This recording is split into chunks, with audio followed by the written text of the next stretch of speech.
immense joie de nous retrouver encore une fois en votre compagnie dans cette étude de la parole de Dieu au travers de cette rubrique à l'école du sabbat, votre chronique d'étude, d'échange et de partage de la parole de Dieu d'une manière instructive au travers des ondes de la PPT TV et ce 4e trimestre de l'an 2024 où nos pensées se tournent vers le livre de Jean. Et cette semaine d'ailleurs, où nous avons une thématique que nous développons qui a pour titre « Heureux ceux qui croient ». Heureux ceux qui croient. Et nous sommes honorés de partager cet enseignement en compagnie de 2 frères avec lesquels nous allons aller un peu plus en profondeur. Également avec vous à la maison, le frère Janvier. Bienvenue frère Janvier. Merci. Vous portez très bien. Exactement. Et nous serons également avec le frère Innocent. Frère Innocent, bienvenue et bonjour. Merci. Vous vous Bonjour portez Daniel. très bien. Porte très bien par la grâce. C'est avec eux que nous allons ensemble étudier la leçon de cette semaine qui a pour titre « Heureux ceux qui croient ». Heureux ceux qui croient. Et le verset de mémoire se retrouve dans le livre de Jean, le chapitre 20, le verset 28 et le verset 29 dans la version Louis Ségan. Mais avant de faire la lecture de ce passage de la Bible, nous allons implorer la présence de Dieu en commençant cette émission. Et j'aimerais inviter le frère Janvier à nous conduire dans la prière. Éternel notre Dieu, merci parce que tu t'es encore manifesté dans la vie de tout et chacun. Nous accorda cette opportunité en vue de parler encore de ce qui vient de toi, oh Dieu. Utilise-nous seulement comme des outils où toi-même tu feras transmettre ta parole à toute personne qui va l'écouter. Au nom de Jésus, Amen. Amen. Amen. Gloire à Dieu. Le verset de mémoire qui se retrouve dans le livre de Jean, au chapitre 20, le verset 28 et le verset 29, où il est écrit « Jésus lui dit, parce que tu m'as vu, tu as cru. Heureux ceux qui n'ont pas vu et qui ont cru. » Jésus lui dit, parce que tu m'as vu, tu as cru. Mais heureux ceux qui n'ont pas vu et qui ont cru, parole du Seigneur. Amen. Tout au long de l'évangile de Jean, nous nous rendons compte que plusieurs personnes ont témoigné sur qui est Jésus, sa mission, ses origines, et même le sens profond de sa venue sur la terre, et même lui-même en a témoigné, lui-même en a parlé. Et encore cette semaine, la pensée de la leçon va nous conduire à étudier d'autres personnages qui ont eu ce témoignage de ce que Jésus est le Fils de Dieu, Jésus est le sauveur de l'humanité, Jésus est le sauveur du monde. Et ce sont des témoignages puissants que nous allons devoir apprendre, qui vont aussi éveiller notre conscience sur nos expériences avec le Seigneur. Mais lorsque nous voyons, c'est comme si le dénominateur commun de tous ces témoignages était la foi qui naissait de ces expériences que ces personnes avaient avec Jésus. Et d'entrée des jeux, une question se pose. C'est quoi même la foi? Parce qu'on a comme l'impression que ces gens ont témoigné que Jésus était ce qu'il était après qu'ils aient cru en quelque chose. Frère Janvier, si plus simplement, plus pratiquement, c'est quoi la foi? Bien, merci pour la parole accordée. Sinon, nous allons directement définir la foi selon la Bible, parce que c'est la Bible d'ailleurs qui est la vérité. Si l'on voit dans Hébreux chapitre 11, le verset 1er, ça va essayer un peu de nous définir c'est quoi la foi. Je voulais que nous puissions lire dans Hébreux chapitre 11, le verset 1.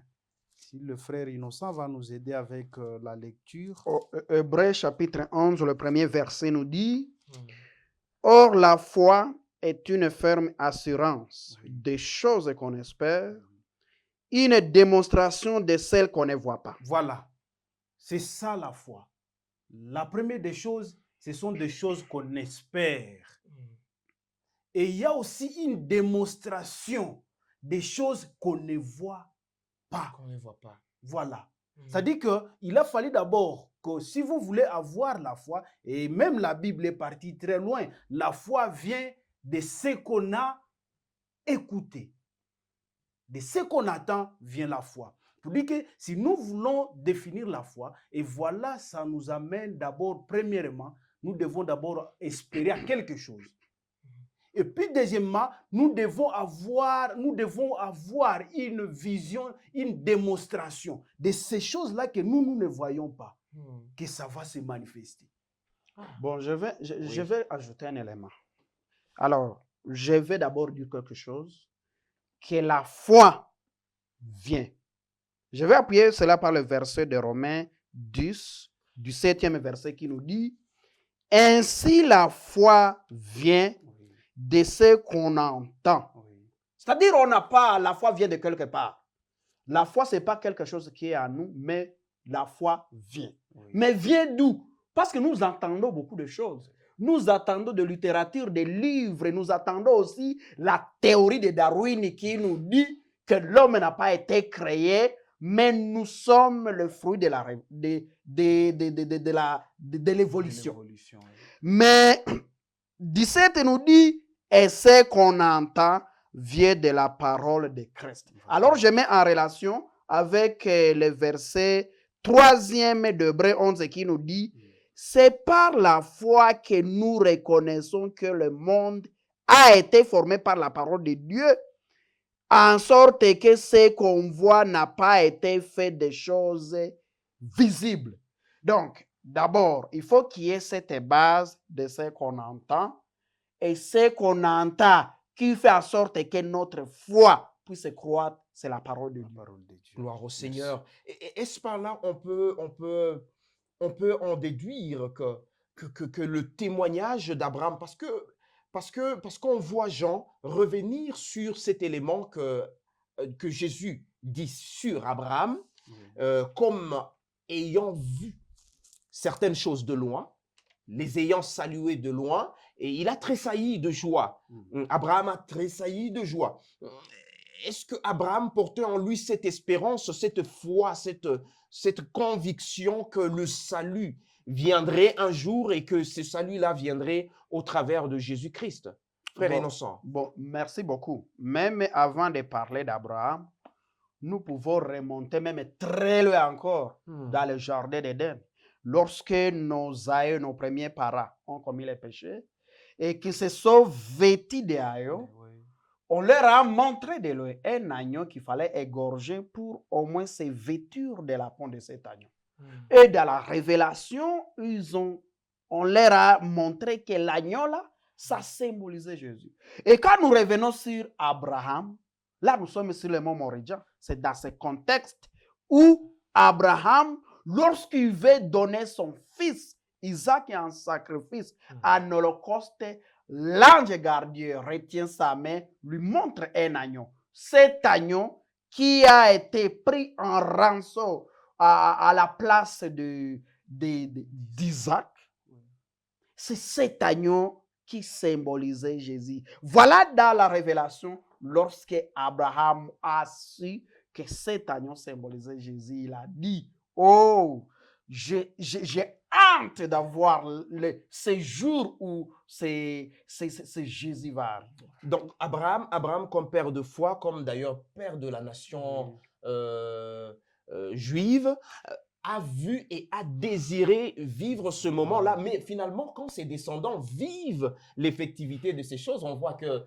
finalement, ils ne prennent pas, ils ne voient pas la valeur de ce qu'ils rencontrent. Voilà, exactement. Lorsque Jésus alors est né, parce que en fait, les Juifs avaient leur conception par rapport à ce Messie-là. Eux pensaient que c'est quelqu'un qui viendra ou qui proviendra de quelque part. Alors, subitement, il est venu hors les idées qu'ils avaient.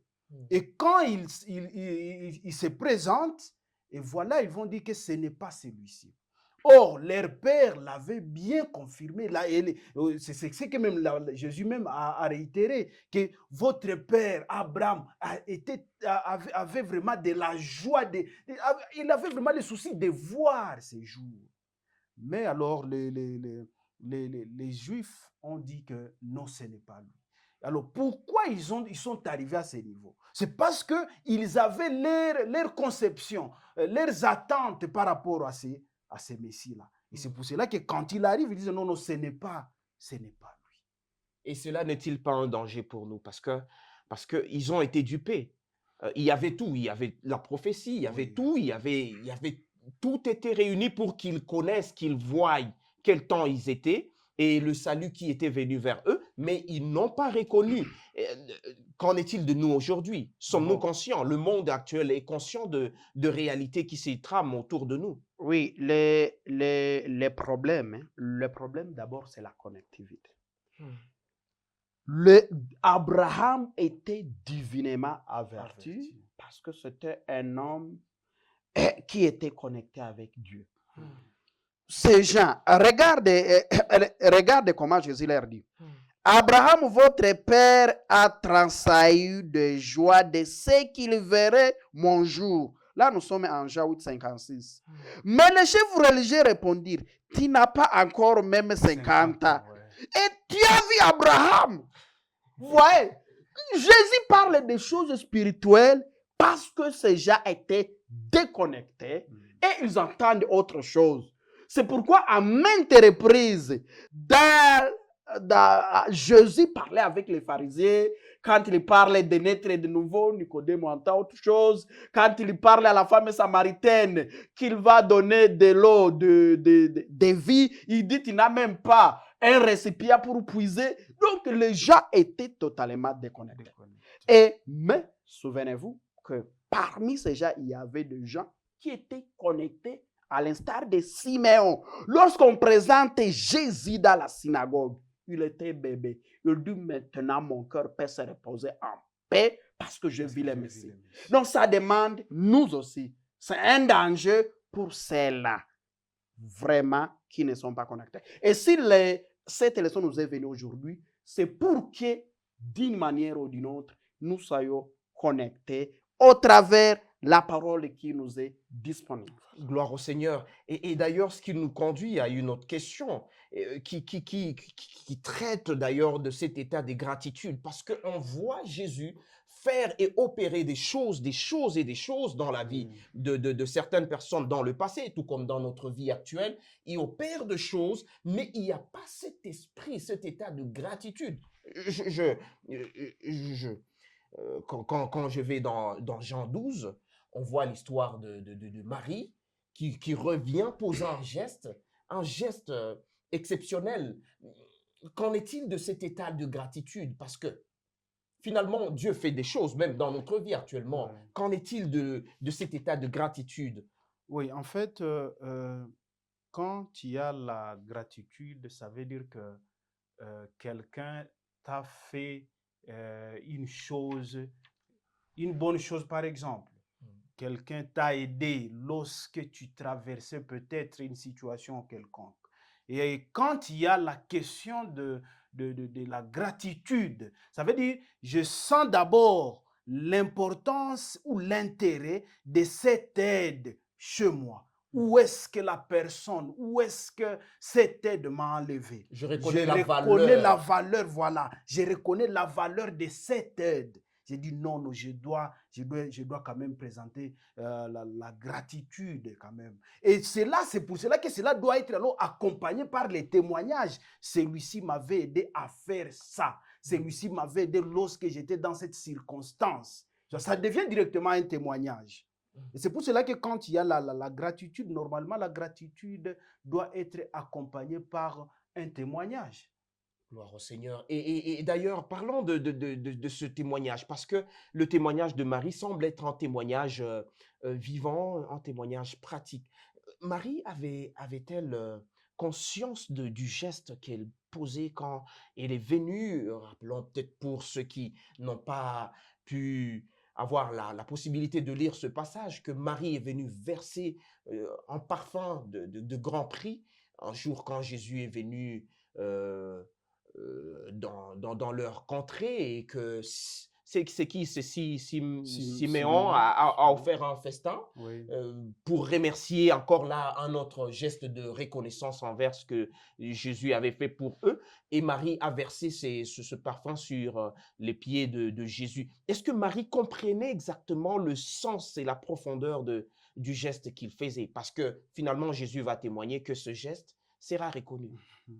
Bon, lui, en faisant, deux fois, lorsque quelqu'un a fait du bien pour vous, vous raisonnez, vous cherchez, c'est quel cadeau que je peux offrir à celui-là.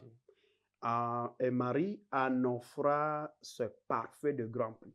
On nous dit que ça vaut le salaire de toute une année. C'était beaucoup. Et on nous dit que c'était un signe de reconnaissance, de pardon de ses péchés, parce que n'oublie pas que c'est le mari qui était à la porte de la mort. On voulait le lapider parce qu'il avait été attrapé en flagrance, en faisant de l'adultère. Et c'est le mari, la sœur de Lazare, dont Jésus avait ressuscité son frère Lazare. Et donc, tout ce point et beaucoup d'autres faisaient en sorte que Marie puisse venir dire merci à Jésus. Mais la façon dont cet acte a été interprété, ça a surpassé plutôt l'attendement de Marie. Marie, lui, c'était tout simplement un signe de reconnaissance, mais Jésus, lui qui sondait le cœur, il a vu et il a montré, c'est pourquoi même ça a été écrit, parce que ça dépasse les attentes. Et d'ailleurs, la Bible renseigne que c'est le seul parfum qui a accompagné Jésus jusque dans sa mort. Oui. Et Dans la c'était tombe. c'est un geste exceptionnel. Ouais, Gloire au oui. Seigneur pour cela. Puisse le Seigneur nous aider à être de personnes reconnaissantes et que nous soyons animés de cet esprit toujours de faire de gestes de reconnaissance envers notre Dieu, qui serait d'ailleurs de gestes de témoignage puissants. Et dans cette histoire, dans cette leçon, on nous relate aussi l'histoire de quelqu'un qui a témoigné, apparemment, contre son gré. Pilate. On nous présente un certain Pilate qui est un chef, on amène Jésus, on l'attrape, Jésus finalement il est dans ses derniers jours, il est dans ses dernières heures, les dernières heures de sa mission, et puis on l'attrape, on l'amène vers Pilate pour qu'il soit jugé, et Pilate sans s'en rendre compte, il témoigne de la divinité et de la royauté de Jésus. Qu'avons-nous à apprendre de Pilate? Et de son témoignage, et d'ailleurs du conséquence même de son témoignage. Bien, nous allons d'abord essayer un peu de commencer comment l'histoire, comment Pilate est arrivé jusqu'à témoigner. C'est lorsqu'alors on va amener Jésus devant Pilate, et comme ils avaient toujours l'habitude de chaque fois libérer un prisonnier, lorsqu'on voulait atteindre la fête, alors c'est à ce moment-là que on amène Jésus chez Pilate. Pilate, la première des choses, Pilate va poser la question à Jésus. Et Jésus va répondre exactement. Et quand il répond, il a fallu que Pilate puisse encore dire autre chose pour dire que c'est Jésus ici est innocent 3 fois. Et à la fin, alors, vous voyez un peu, nous allons vers alors la crucifixion alors de Jésus. On va alors noter Pilate lui-même va noter, c'est le roi de qui? Des Juifs. Et même autour de lui, les sacrificateurs disaient à Pilate de ne pas noter ça. Mais Pilate disait, non, il faut que ça soit là, je ne veux pas enlever ça. Mais la question qui quand même qui court-circuite, oui. Est-ce que Pilate croyait en ce témoignage qu'il rendait? Bien. Parce que c'est un témoignage puissant, c'est un témoignage qui a parlé à plusieurs qui passaient par là, ils ont vu que le roi des Juifs a été crucifié. Oui. Est-ce que ce témoignage a parlé à Pilate? D'abord, Pilate savait déjà la vérité sur Jésus. Il connaissait qui est Jésus. Et il savait que Jésus, c'est quelqu'un d'extraordinaire. Et même sa femme avait même dit cela encore à Pilate, que c'est lui-là, c'est un innocent. C'est-à-dire que tout ce que Jésus faisait, Pilate était au courant. Et il savait ce qu'il est en train de faire. Mais le fait que la foule va juste l'amener, Lui mettre la pression. Voilà, il y a une pression de la foule et il va céder directement à cette pression. Mais il connaissait déjà qui est Jésus. Mais finalement, ça a conduit Pilate où? Cela conduit à un désastre, à une dépression, parce que d'abord, il avait eu la révélation de son épouse, Voilà. comme elle a dit, même si on peut prétendre qu'il était romain et qu'il n'avait pas beaucoup d'informations sur Jésus. Mais la révélation de son épouse est tout simplement était suffisant. Même quand nous lisons Jean 19, 4e verset, 6e verset, lui-même il dit, je ne trouve aucun crime dans ces messieurs, il est innocent. Et en bas, nous allons voir que lui-même, il a dit qu'il a le pouvoir de le relâcher. Mais à cause de la pression populaire, et dans nos vies, les amis, on a plusieurs pressions. On a plusieurs pressions. Votre chef de travail peut être une pression pour toi qui t'amène à commettre un péché à âme et conscience, sachant que c'est un péché, mais tu vas toujours à cause de la pression. Cette leçon aussi nous met en garde. Pilate a livré Jésus, sachant qu'il est innocent. C'est pourquoi même quand nous lisons la fête de Pilate, en voulant plaire aux Romains et à la foule, il n'a plus ni à l'un ni à l'autre. Il a été déprimé et il est mort, il s'est suicidé. Ce qui nous renvoie C'est une à fête penser, tragique. même on peut avoir même un témoignage puissant et même témoigner et perdre même les faveurs et perdre même sa vie. Mais quand la leçon insiste sur la question du témoignage, mais quel rôle jouerait véritablement le témoignage dans la propagation de l'évangile? Puisque c'est très important, parce que lorsque nous lisons dans Actes le chapitre 1er, le verset 8, Jésus dit expressément que vous serez mes témoins. De quel témoignage parle Jésus? Si on finissait par cette question qui est la toute dernière. Bon, merci beaucoup. Je crois d'abord, avant peut-être qu'on ne parle de cette question, nous voyons aussi quelqu'un qui a douté. Thomas, Oui. lui, il a douté d'abord parce que au 4e leçon, nous avons parlé de deux types de témoins, le témoin oculaire et le témoin auriculaire. Lui, au départ, il était témoin oculaire de la mort Il de a Jésus. vu des choses. Lorsqu'on lui a dit que Jésus est ressuscité, il n'était pas là, il n'a pas cru. Il a demandé des preuves. C'est vrai, c'est ce qui se rapporte même avec le titre de la leçon, même le verset, à mémoriser, heureux Oui. ceux qui croient. Et parce que c'est vrai, on pense que si tout le monde devrait exiger de preuves, de démonstrations, les gens devraient rester incrédules. Mais quand même, les droits de doute, Jésus aussi ne condamne pas. On ne nous demande pas de croire aveuglément. On doit demander de preuves. On doit avoir des preuves.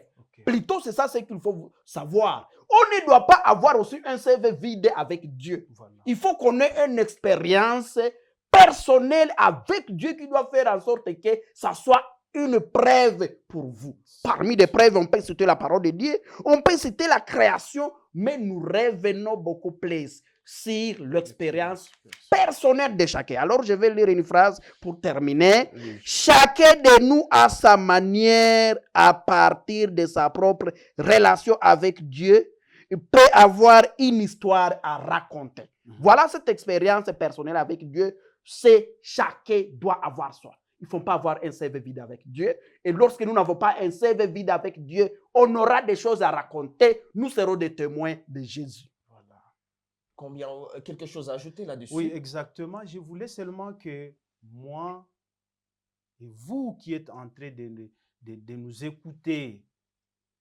de faire tout pour nous attacher à ce Christ en vue d'avoir un témoignage envers ce Christ-là. Amen. Et combien serait grand le témoignage, combien serait grand et puissant l'évangile dans le monde si seulement tous les chrétiens se levaient et qu'ils disaient, qu'ils racontaient au monde tout ce que Dieu a fait pour eux. Combien l'évangile aurait un sens si seulement nous avions de choses à dire sur notre Dieu. Voilà. Certainement, Dieu a déjà fait beaucoup de choses. Il suffit juste que tu regardes dans ta vie, que tu regardes autour de toi, tu verras les œuvres de Dieu.